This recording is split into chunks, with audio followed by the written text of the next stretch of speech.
पाती नहीं, पहले राष्ट्र, बाद में कास्ट, पहले राष्ट्र, बाद में कास्ट। आवाज आपकी आनी चाहिए, ठीक है।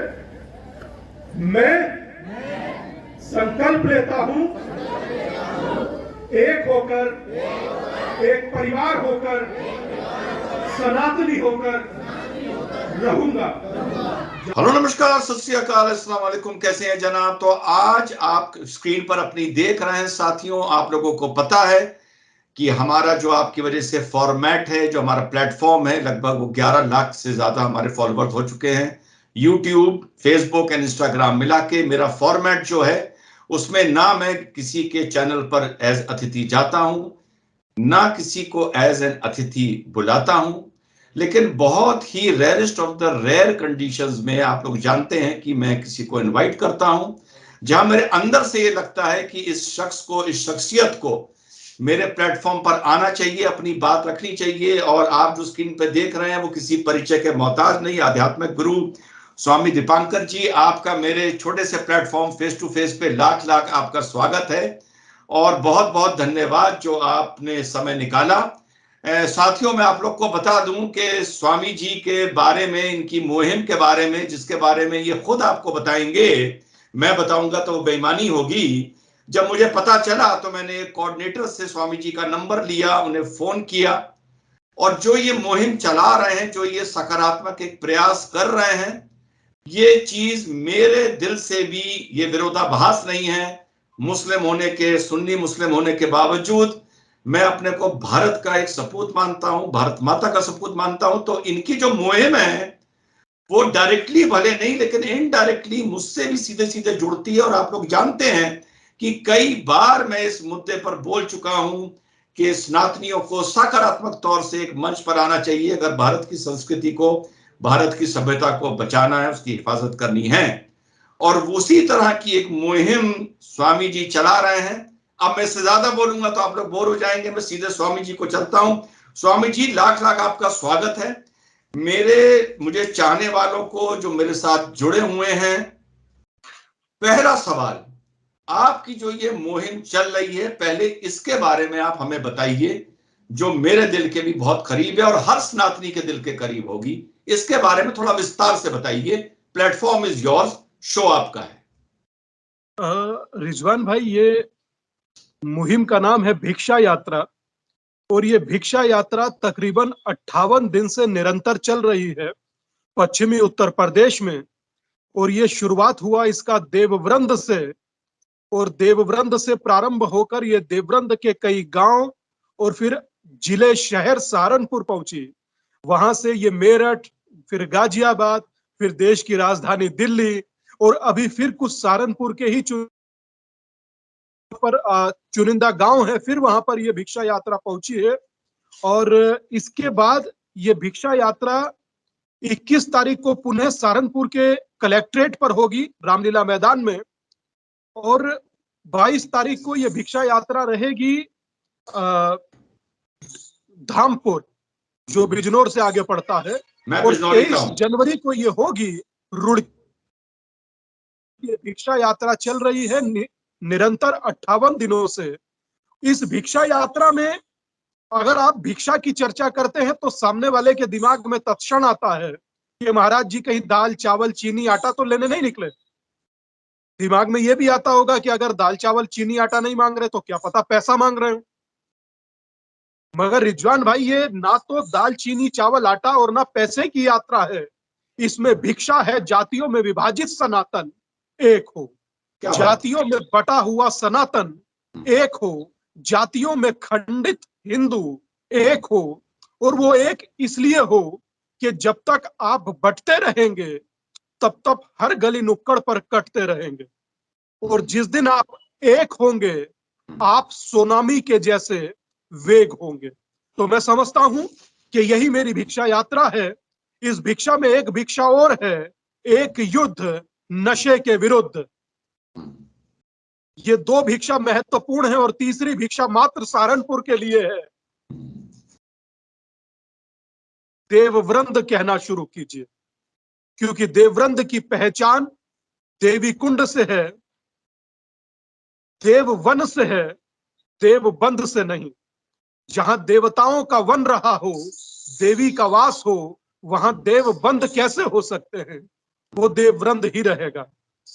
पर महत्वपूर्ण और यक्ष प्रश्न यही है इसका कि जातियों में विभाजित मत होइए, मुझे यही भिक्षा दीजिए, मैं इसके अतिरिक्त आपसे कुछ नहीं चाहता। जी, मैंने आपका एक छोटा सा वीडियो क्लिप देखा था, जिसके बाद मैंने आपको फोन किया। आपके जो भी चाहने वाले थे, काफी हजारों आदमी वहां खड़े हैं, मैं साथ में थे, उसको दिखाता भी चल रहा हूं। आप एक नारा लगा रहे थे, राष्ट्र पहले कास्ट बाद में। ये क्या आपने, ये क्या चीज है? ये तकरीबन 50 दिनों तक था हम्म, कि पहले राष्ट्र बाद में कास्ट। बिल्कुल जहां बात राष्ट्र की हो वहां आप हिंदू होने चाहिए, जी जातियों में बटे हुए नहीं। जी। अभी है पहले राष्ट्र नो कास्ट। अभी कास्ट हटाइए, आप हिंदू हैं और सनातन आपका धर्म है। ठीक वैसे ही जैसे कोई व्यक्ति मुस्लिम है और इस्लाम उसका धर्म है, ठीक जी। वैसे ही आप हिंदू हैं और सनातन आपका धर्म है। आप सोचिए कि कोई भी एक व्यक्ति आपको जातियों में बांट देता है, जातिगत जनगणना करा देता है, चाहे भले ही उसमें 300, 400, 500 करोड़ लगते हों, पर वो जातियों में आपको बांटने के लिए जातिगत जनगणना कराता है। कोई एक व्यक्ति क्षमतावान उठे जो बताए कि मेरे कितने सारे भाई बंधु हैं जो सिया हैं, सुन्नी हैं, बरेलवी हैं, देवबंदी हैं, अहले हदीस हैं। एक नहीं, कई जातियां हैं, मगर वो फिर भी मुस्लिम हैं। और आप हिंदू नहीं है, बाकी सब है। आप यहां से लेकर के समूचे अरब चले जाइए, हजारों जाति हैं, मगर मुस्लिम मुस्लिम, बात खत्म। आप यहां से सीधे क्रिश्चियन चले जाइए यूरोपियन वर्ल्ड में, वहां भी कैथलिक है, प्रोटेस्टेंट है, रोमन है, डैकलस है, मगर वो क्रिश्चियन है। मगर आप जैसे ही एयरपोर्ट पर उतरिए दिल्ली में, तो वहां आपको सब पीछे हटा दीजिए। पहले ब्राह्मण है, त्यागी है, जाट है, बनिया है, ठाकुर है, दलित है, वाल्मीकि है, हजारों मिलेंगे, मगर हिंदू नहीं मिलेगा। बंगाली है, महाराष्ट्रन है, पंजाबी है, ये भी शुरू हो जाता है। 16 आना, आप उतरिए एयरपोर्ट पर, ये हिंदू है, बात खत्म। बस इतनी सी भिक्षा है, इतनी सी भिक्षा है। मैंने अभी एक अपने प्लेटफॉर्म से एक प्रोग्राम बनाया था कि वैसे तो मंडल नया टर्म है जो वीपी सिंह के टाइम पर आया, पर उस शब्द का जो भाव है, अगर हम उसको पकड़ के चले स्वामी जी, तो मेरा ये मानना था कि कमंडल बनाम मंडल की जो ये लड़ाई है, जो ये आपस में तकरार है, 1000 साल से है। और 1000 साल से ये तकरार ही एक वजह बनी है कि आक्रांताओं ने भारत में आए और यहाँ पे अपने पैर पसारे, और इतनी बुरी तरह पसारे कि मंडल कमंडल मानने वाले भी किनारे अपने को महसूस पाते हैं कभी कभी, सामाजिक और पॉलिटिकल नजरिए से। इसको आप किस हद तक सही मानते हैं? देखिए, आपने मंडल और कमंडल की बात करी, तो मैं बात कहूंगा आपसे संत रविदास की, जी जो संत शिरोमणि कहे गए। जी काशी में जन्मे रविवार के दिन, इसलिए नाम रविदास रखा गया, जी। और रविवार के दिन ही देह त्याग दिया। उस समय के एक मुस्लिम शासक ने उनसे मिलने के लिए अपना कोई व्यक्ति भेजा था, सदना नाम था उसका। कहा कि अगर जो ये व्यक्ति हमारे धर्म से जुड़ता है तो हजारों लाखों अनुयायी एक झटके में हमारे धर्म में आ जाएंगे। तो जब वो संत रविदास जी के पास पहुंचे तो वो भी रामदास हो गए। और फिर उसके बाद जन जागरण का खूब बड़ा कार्य हुआ। संत रविदास जी का गाय, गंगा और गीता कृष्ण और राम भक्ति का आधार रहे, और उन्होंने कहा कि चाहे तलवार से काटिए, चाहे अंग अंग भेदिए, धर्म नहीं बदलूंगा। मैं संत रविदास जी की बात कर रहा हूं जी। और लगातार मेरे कार्यक्रम अब उन्हीं के अनुयायियों के बीच हो रहे हैं। और निसंदेह मैं मंडल कमंडल की बात इसलिए नहीं करता, मैं जाति का जिक्र इसलिए नहीं करता रिजवान भाई, मैं जाति को मानता ही नहीं और मैं मानना भी नहीं चाहता। मैं इसलिए वो नाम भी अपने जुबान पर नहीं लाता, वरना मैं कह सकता हूं कि उन भाइयों में मेरा प्रोग्राम हो रहा, पर मैं नाम नहीं लेता। बहुत अच्छी बात। अगर मैं नाम लूं तो यकीन मानिए कल आपके प्रोग्राम को क्लिप का आधार बनाकर उन्हीं लोगों में जाकर मेरे खिलाफ जहर बोलेंगे, और जो आज लोग मेरे गले लग रहे हैं वो कहेंगे कि देखिए महाराज जी क्या चाह रहे हैं।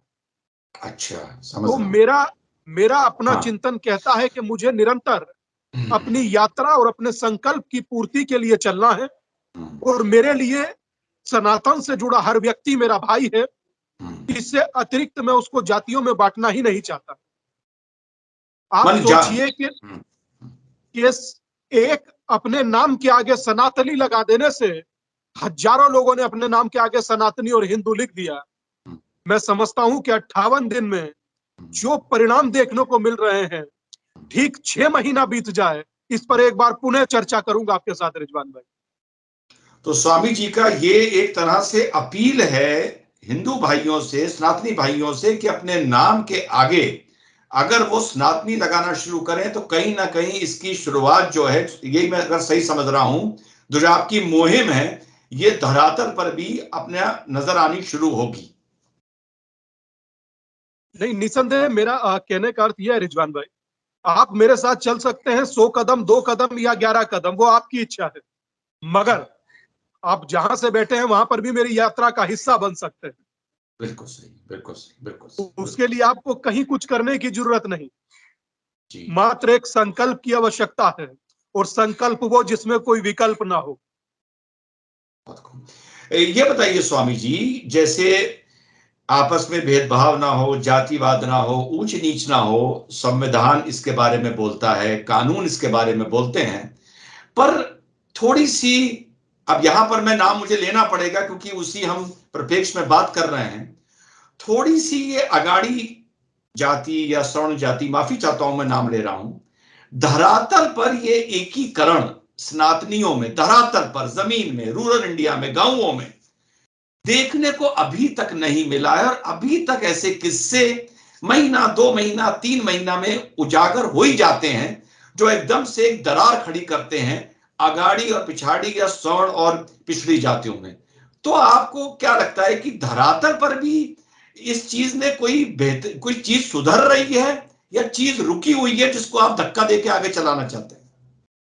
मैं समझता हूं रिजवान भाई, जिस तरह से लोग हजारों की तादाद में खड़े होकर संकल्प ले रहे हैं, और जब संकल्प लेते हैं तो सामने देवता होता है, मेरे अतिरिक्त पीछे देवता भी होता है। हम्म, देवता के सामने लिया गया संकल्प मुझे लगता है झूठा नहीं होता। और जैसे मैंने कहा कि संकल्प वो जिसमें कोई विकल्प ना हो, हम्म, और मुझे लगता है कि रामानुजाचार्य और रामानंद आचार्य का आज भी एक श्लोक मेरे दिमाग में रोज कौंधता है, और मैं हर संकल्प के साथ उसे बोलता हूं कि जाति पाति पूछे नहीं कोई, हरि को भजे सो हरि का होई। तो जो परमात्मा से जुड़ा है वहां जाति का कोई चर्चा होना नहीं चाहिए। और जिस तरह की ये वर्तमान मुहिम चल रही है, मैं उम्मीद करता हूं बहुत जल्द आपको इसके सकारात्मक परिणाम देखने को मिलेंगे। मुझे देखने को मिल रहे हैं, आपको भी देखने को मिलेंगे। अभी इस यात्रा को मात्र 58 दिन हुए हैं, और 58 दिनों में कम से कम ये तो होने लगा है कि वो मेरे भाई जो कभी किसी चीज से नाराज हो जाते थे, वो मुझसे कहने लगे हैं, बोले महाराज जी इस पर आप चर्चा कीजिए, इससे हमारा मन दुखा। तो मैं समझता हूं कि एक कदम नजदीक आना सकारात्मक ही होता है।